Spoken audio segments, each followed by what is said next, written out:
আমি একদম কবি গান গাওয়া মানুষ, পয়েন্টে পয়েন্টে গুঁতো মারব। যদি পারে ওদের ক্ষমতা থাকে আমার পয়েন্ট কাটুক, কারণ আমরা একদম পয়েন্টে পয়েন্টে জয়েন্ট দেই। একজন পথ দিয়ে হাইটে যাচ্ছে আর একজন কয় তোর নাম কি রে? কয় আমার নাম রায়চরণ টিন। কয় টিন টাইটেল তো শুনি নেই কোনোদিন। কয় আজকাল হচ্ছে এগুলো, বোঝো না?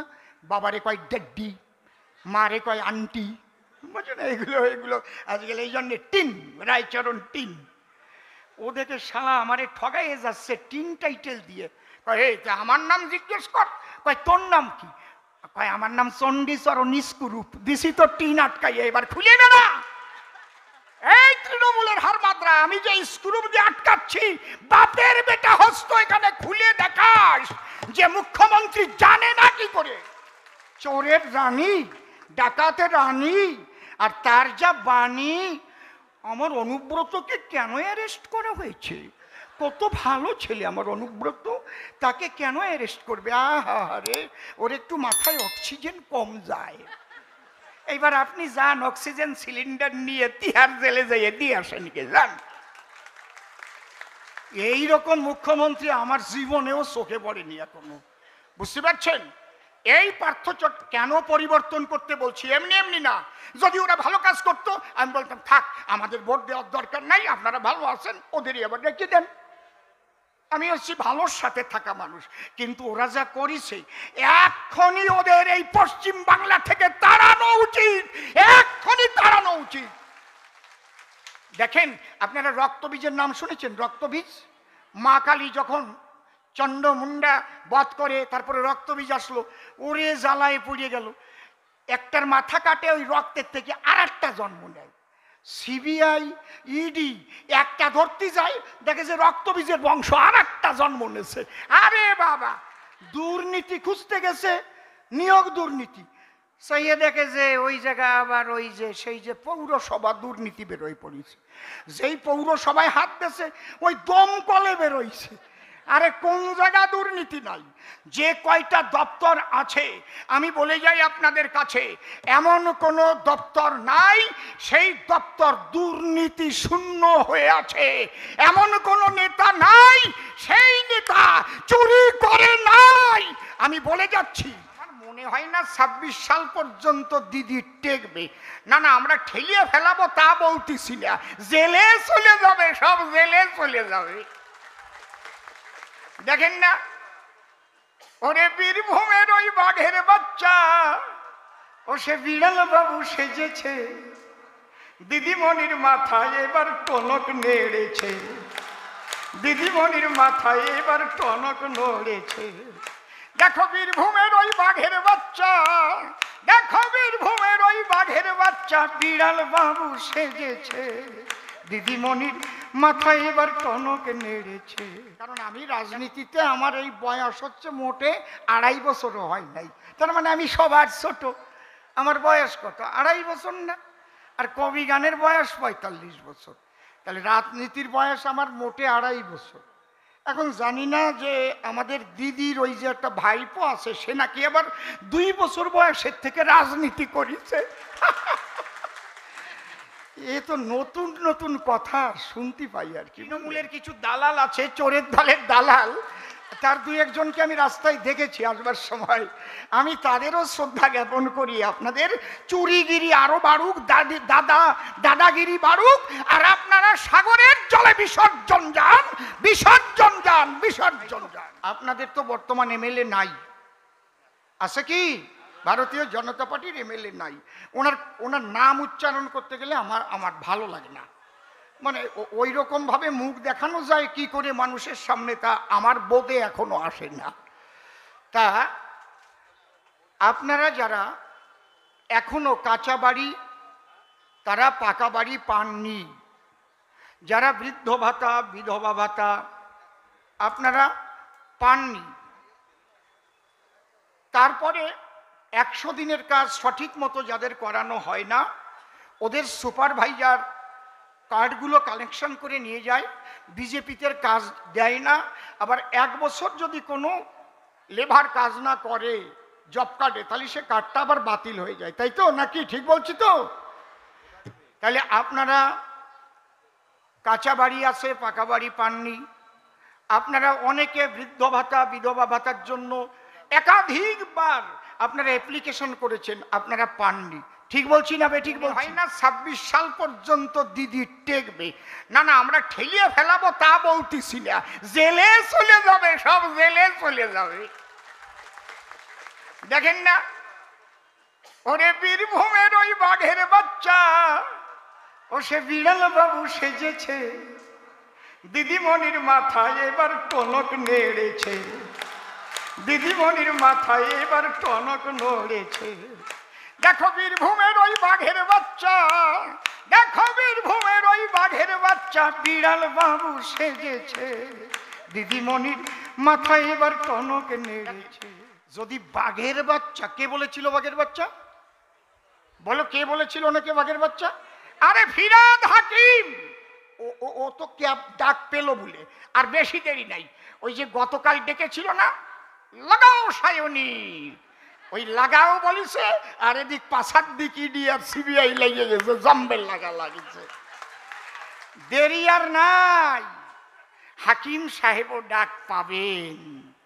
উনি বাঘের বাচ্চা যাকে বলেছিলেন, সে যদি তার মেয়েকে নিয়ে তিহার জেলে ঢুকতে পারে, আপনারা ধৈর্য ধরুন, বেশি দেরি নাই, পিসি ভাইপো তিহার জেলে ঢোকার জন্য সেখানে জায়গা হয়ে আছে। যদি বলেন আপনারা ঢুকাবেন নাকি, প্ল্যান করতেছেন নাকি, আমরা কোনো প্ল্যান করি না বাবা, এর মধ্যে আমরা নাই। এটা সব করতেছে আদালত আর সিবিআই, আমরা এর মধ্যে নাই। আমরা কি সিবিআই ডেকে এনেছি? আমার বাপের সাধ্য আছে সিবিআই কে আনা?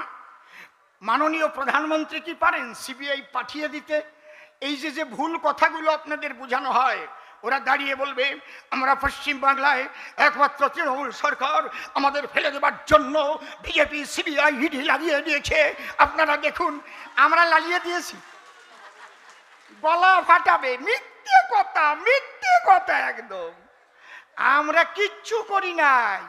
তাহলে সিবিআই আর ইডি কারা দিয়েছে? আদালত দিয়েছে। কেন দিয়েছে এটা বুঝতে হবে।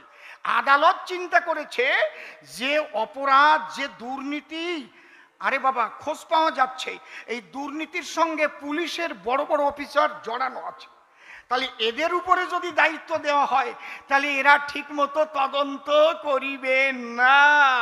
এই জন্য সিবিআই ইডি দিয়েছে চোরদের ধরবার জন্য।